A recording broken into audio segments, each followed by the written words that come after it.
Good morning, Your Honour. My name is Russell Initial E, appearing on behalf of the defendant in this matter.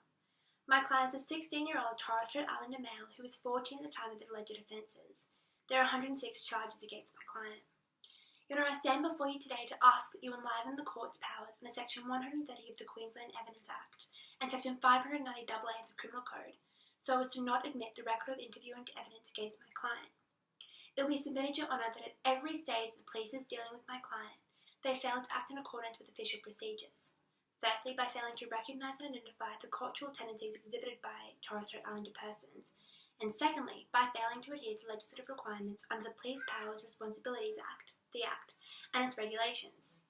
It is for this reason, Your Honour, defendants submit the court should apply the public policy discretion so as to exclude the record of interview as evidence. My first submission centres around the police officer's conduct subsequent to arresting my client. This involved driving my client around in an unmarked police car in the suburban area, pointing out properties, asking my client questions to the effect of, "That one over there's been broken into, did you do that? And this one up here, they were burgled a while back, did you do that? What about this one? Is that one of the ones you broke into, Johnny?" All of which my client answered yes.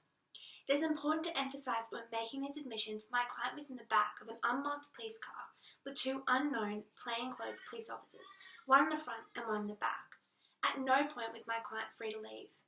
What we see, therefore, is that these so-called admissions must be read in light of what is clearly an example of gratuitous concurrence, a cultural phenomenon common amongst Torres Strait Islander persons who agree or say what they think a person in authority wants them to say, regardless of the truth.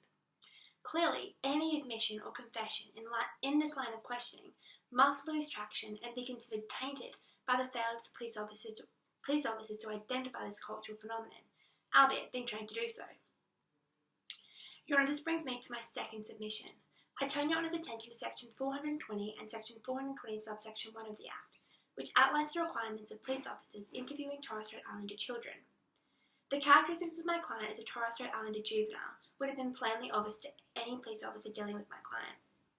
Even though my client was interviewed 3 times by police officers, once at 2 Smith Street, again while driving the back of the police car, and finally at the police station, at no point did police comply with the requirements under the Act and its regulations.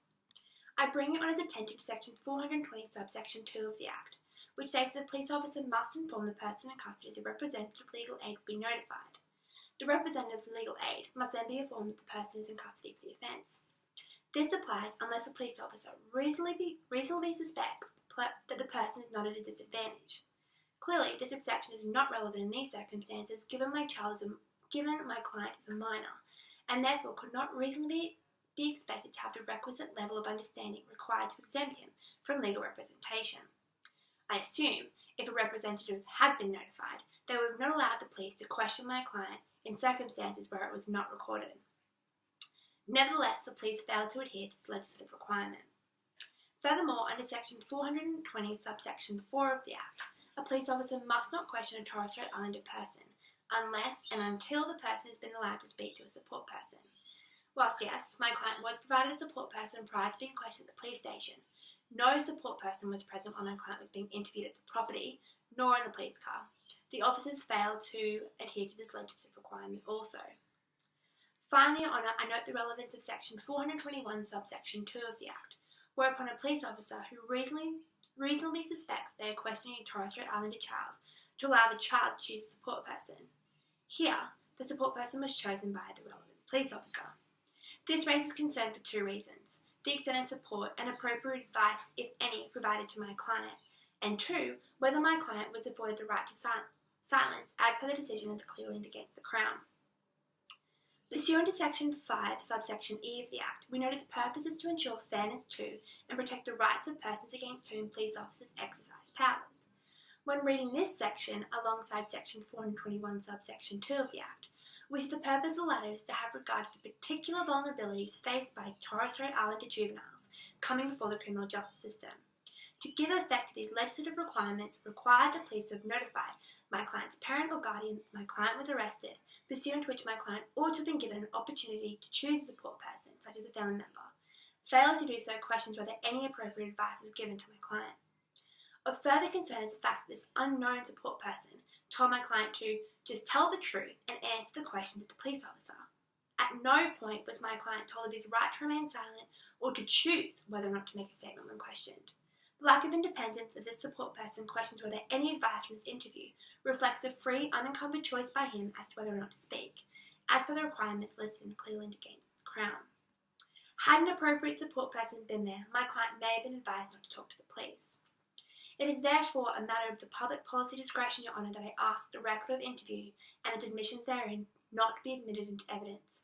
Pursuant to the decisions of the Crown against Ireland and the case of the Queen against Day, the public policy discretion provides that a court may reject evidence if it was obtained unlawfully or improperly, for example, where evidence has been obtained in breach of statutory procedures, as per the decision of Bunning and Cross.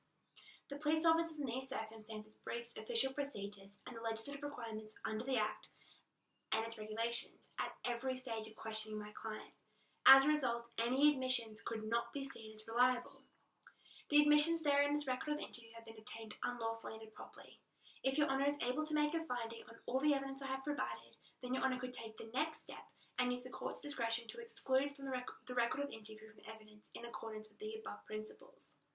Furthermore, given the only other admissible evidence establishing my client as the offender is the fact that he was on the property the subject of the complaint and tried to flee when identified by police, I ask the court to consider the principle of the Crown against Lee, where evidence may be excluded which is more prejudicial than it is probative. Clearly, using this evidence to establish my client as the offender has more prejudicial value than any probative value, and it should be excluded on this basis. I thank Your Honour for his time.